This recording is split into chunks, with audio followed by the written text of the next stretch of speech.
Now, it's no secret what the Monte Carlo does by now. Getting a kill, doing damage with the Monte Carlo, reduces your melee ability and has a chance to reset it. But what if I told you there was a better way to do this thing? Welcome, Guardians and Kinderguardians. Today I'll be showing you my favorite Titan build for Shadowkeep. Now, it's very important to mention that this build may possibly be going away with the introduction of Season of the Dawn in a couple weeks. And that is due to the artifact mod's anti-barrier rounds. They could be swapping weapons, that's my hope, but that's the beauty of this build, it is flexible. So, my favorite build is Code of the Protector, that's Top Tree Sentinel, and we're utilizing the exotic Doomfang Pauldrons. What Doomfang Pauldrons do is they give you a massive amount of super energy when you get an empowered melee ability kill. So you see, basic melee kill doesn't really do much. It gives me a little bit of energy, that's just the base super energy for killing a thrall. But if I go ahead and get my melee ability up, and then I get a powered up melee ability kill, look how much super energy that gives me. Gives me about a quarter of my super. And of course, like I said, you could use the Mini Carlo to do this and have uptime on that, and that's good and all. But you're sacrificing your exotic slot for this. And not only that, but also your kinetic slot. And when things like Izanagi's Burden are so incredibly good, if you can free that up, it's incredible. So, let's say you're doing a raid. Throw on Izanagi's for DPS, when to go for utility, Recluse because XD. Now check this out. Okay? Use our melee ability, half of our super, 1 kill, 2, 3. Melee ability. Now tell me that that doesn't threaten the utility of Monte Carlo. And the other thing as to why this works so good is while you have defensive strike up, kills just kills in general will reduce the cooldown of defensive strike. And it also is important to note that in our stats here, we have 61 strength. That is important.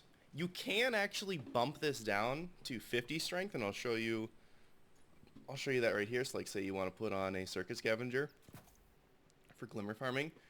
We're using Invigoration, which reduces the melee cooldown every time you pick up an orb, which if you're using a Masterwork energy weapon with anti-barrier rounds, is going to be making orbs on multi-kills.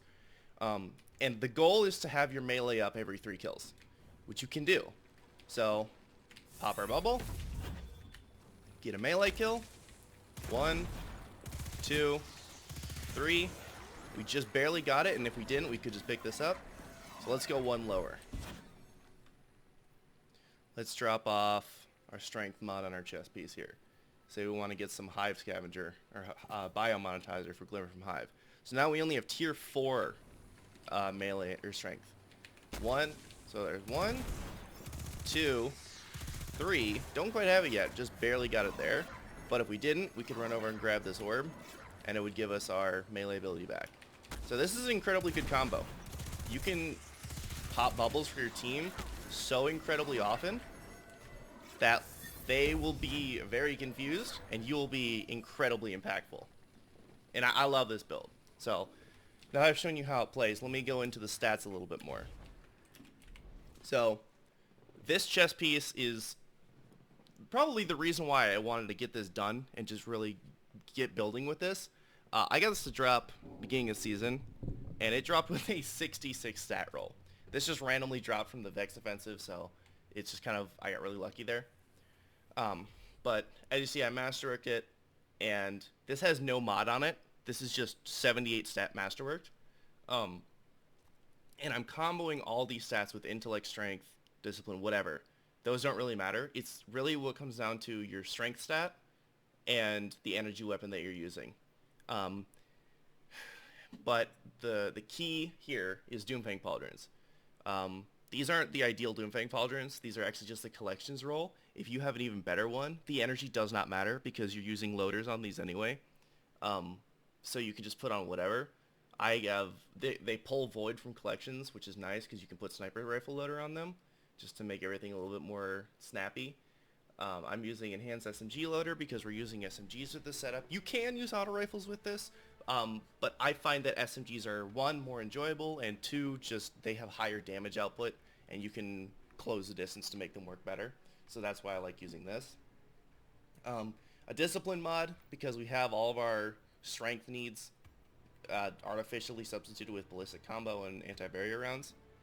The helmet, I would recommend using whatever special weapon, grenade launcher, sniper rifle, you use a shotgun. It doesn't really matter. That's why I said this build is very flexible.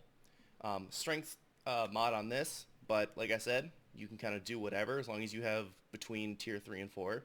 You're perfectly good to go. And then again, whatever finder. The boots, I have Hive Barrier on just because there's a lot of Hive stuff this expansion or this season. So it helps with this, but these are just opulent duelist greaves. I got these from Menagerie. Nothing fancy. I think they dropped with like 56 base stat. No, they dropped at 52 base stat. Okay. But yeah, just another discipline mod to round out my setup a little bit more. And then you can swap in and out whatever you want. And then this is another important piece right here. Oppressive Darkness, and this is only available for this season. If/when this goes away next season, I would still probably run this build, but I'm predicting that this effect will either be removed or be switched to solar grenades. And if that happens, then I would probably swap this out for probably Absolution, to be honest. Or I don't know. It kind of just would depend on the activity. It depends on what class time I'm putting this on. But I guess it would have to be Arc. So probably Absolution or Hands-On. Or even Distribution maybe. It just depends on the engagement range. So Oppressive Darkness is good this season. But it's going to be going away. So just keep that in mind. And like I was talking about it being flexible. So like say you need to be using your special weapon to pop shields in like a Nightfall or something. But you still are able to play that close quarters combat. You can throw on like a Solar Beloved, exit strategy, and then you just go to town with this thing. So wait, I have, yes, there you go. So exit strategy is actually really synergistic with this build because it has Swashbuckler on it. And Swashbuckler did get nerfed, but that's fine. It still, I think, is a better version of a Rampage.